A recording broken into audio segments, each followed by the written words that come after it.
Have you ever played The Floor is Lava, where you have to hop from chair to avoid stepping on the lava floor? It's one of my favorite games, and it's a little stressful because you don't want to fall in the burning hot lava, right? But if you can make it across, you can find some peace. See what I did there? All month long, we're talking about what it means to have peace, or really how we can make peace with others. Peace is proving you care more about each other than winning an argument. That means you can disagree with people without being mean to them. You can be okay with not always winning or getting your way. Remember, God made peace with us when He sent Jesus to be our Savior. We can follow His example by making peace with others. Now, let's play some Floor is Lava. You guys can play at home too. Just ask your parents and try to cross the room without touching the floor. Get creative with it. Are you guys ready to play Floor is Lava? I've got my 3 contestants here. We got Mr. Christian, Mr. Jude, and Mr. Tyler, and they're going to cross the room without touching the lava floor. Cheer on your favorite team, and on your mark. You guys ready? Get set, go!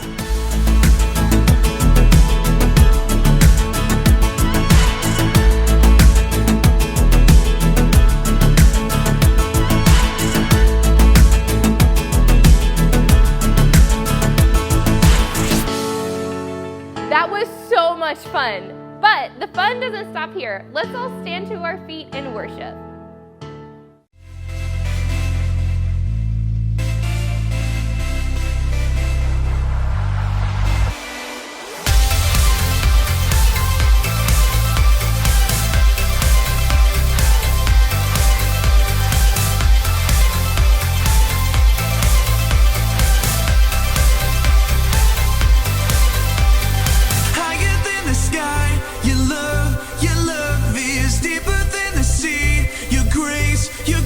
Is washing over me and calling me your own, your own.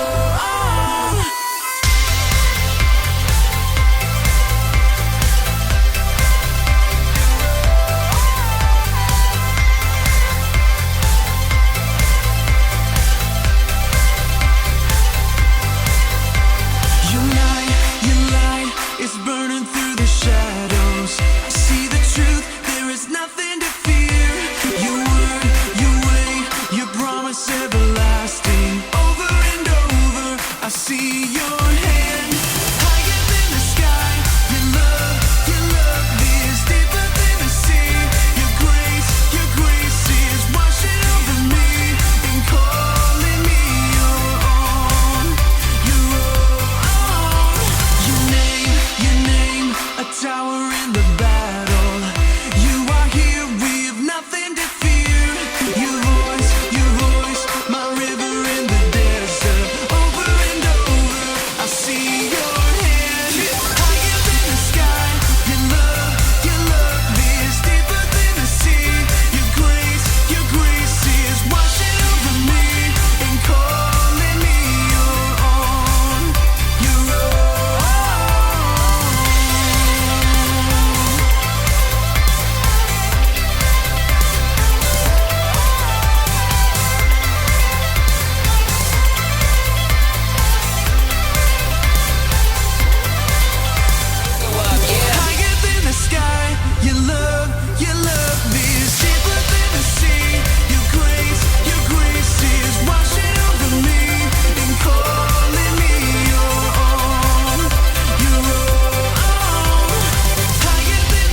The Bible, it's 66 books of history, stories, letters, and poetry that fit together to form God's one big story.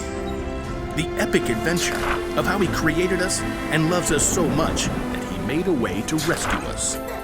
As we travel through the Bible, from Genesis to Revelation, we discover people who met God and found their lives changed forever. Now, for an amazing story inspired by the book of Colossians, chapter 3, verse 15. In a letter written to the Colossian church, the Apostle Paul wrote, "Let the peace that Christ gives rule in your hearts. As parts of one body, you were appointed to live in peace and be thankful." Now let's see what that truth may look like played out in our lives today. Katie wiped the sweat from her forehead and took a long drink from her water bottle. How is it this hot in April? She looked back at the long patch of scrubby ground on the corner lot by Miss Watson's house. Her friends, Caleb and Nona, were both pulling weeds too. I thought we'd be done before lunch. It'll take us days to clear out all this brush. All three kids lived in the same neighborhood and were in Mr. Benson's 7th grade social studies class. It had been Katie's bright idea to start a neighborhood garden for their community service project. Well, we have to finish, unless you want to fail social studies. Even though the friends had been working for a couple of hours already, they'd only cleared the brambles from a small patch of land at the corner. Even when we finish pulling weeds, we still have to dig up the dirt. Yeah, and plant the seeds and water them and stuff. Look, we just need to get it done. I really want an A, okay? Let's use what we've cleared so far and pick one thing to plant. Sunflowers. What? They're big. They're bold. They'll brighten up the whole neighborhood. I don't want to plant flowers. Katie did a quick search on her phone for backup. Plus, you aren't supposed to plant sunflowers until summer. That's a big fat fail for class. Well, it feels like summer. We should plant a pumpkin patch. I mean, how awesome will it be to have all the little kids come right here to get their pumpkins in the fall? That's like half a year away. You guys. Plus 2 words, pumpkin pie. 2 more words, is disgusting. Katie jumped right between her sparring friends. You guys, we need something easy that will actually grow now before the end of the school year. I looked it up. She held up her phone and showed them a picture of small flowers with viney green stalks. What are those even? You have got to be kidding me. Katie checked her screen again. Petunias. We can plant them right here by the stop sign. They grow super fast, we'll get a good pick for class, and then we're done. I thought the whole point of this was to help people. Petunias are nice. This is ridiculous. Something that small will just get overrun by all the weeds we haven't pulled. You got a better idea? Yeah, sunflowers. You know, something big and beautiful. Or pumpkins. Katie ripped off her gardening gloves and hurled them into the dirt. Fine. Do your own community service project. You're quitting the garden? It's not a garden, it's a weedy dirt patch. I'll do my own project. Katie grabbed her water bottle and her tools and stalked off. I cannot believe them. At home, Katie kicked off her muddy shoes and hurled her dirty gloves on the floor. How'd it go, sweetie? Awful. We hardly cleared any weeds, and Nona and Caleb wouldn't listen to my idea about what to plant. It is a pretty big project. I'm doing my own. Isn't it a group thing? Nona and Caleb don't even care about the grade. They want to do all this stuff with pumpkins and sunflowers and stuff we'll never even finish. I get it. It's a lot easier to keep it small. But it's up to you whether you want to hold on to being angry or go make this right with your friends. They started it. Look, God designed you to be at peace on the inside. Peace with Him and with others. Okay, yeah, I don't know where to start. You could start with more help. I bet Miss Watson would be willing to lend a hand since that weedy patch is right by her yard. Maybe. Oh, and Mrs. Garcia is always trying to start a garden in their backyard, but she says it's too shady. Maybe she'd like to help. Katie nodded slowly. After lunch, she took a trip around the neighborhood and spotted Caleb shooting some hoops in his driveway. Then she dragged him across the street to knock on Nona's door. You realize I don't want to talk about this? I don't want to talk about this. Just give me a minute. Both of you, please. Caleb and Nona stared at Katie, arms crossed. I'm really sorry. I got so stuck on making an A that I didn't listen to your ideas. I was just so hot and frustrated. Katie's friends waited. I talked to Mrs. Watson and the Garcias and that family with the little kids by the stop sign. They all want a garden, like a big vegetable garden. They want to help us. Really? We could clear the lot pretty fast with that much help. And we can plant everything, tomatoes and beans and carrots and sunflowers and pumpkins and whatever people want to eat. We'll have to help keep it up over the summer, though. All the way to pumpkin season. Exactly. Okay, I'm in. Caleb gave Katie a high five. Then they both turned to Nona.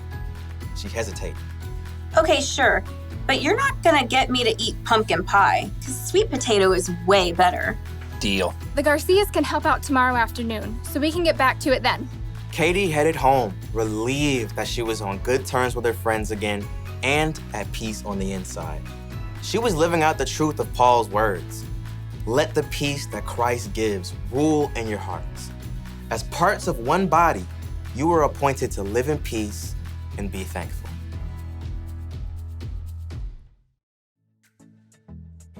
God made us to live in peace with each other.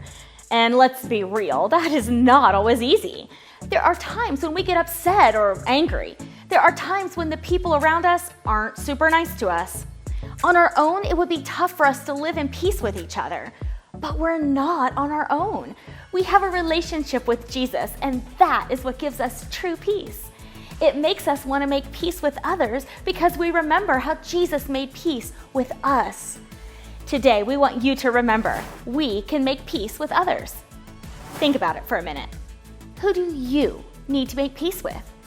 Is there a brother, sister, or other family member who you've been fighting with? Maybe a friend or someone on your sports team. Maybe someone at school or in your neighborhood. Talk to God about it. Ask Him to help you make peace. See if you can make the first move to fix the problem. This week, let's do everything we can to live in peace. We are so excited for what God is going to do in your life as you learn to make peace with others. We love you guys so much and look forward to seeing you next time. Bye.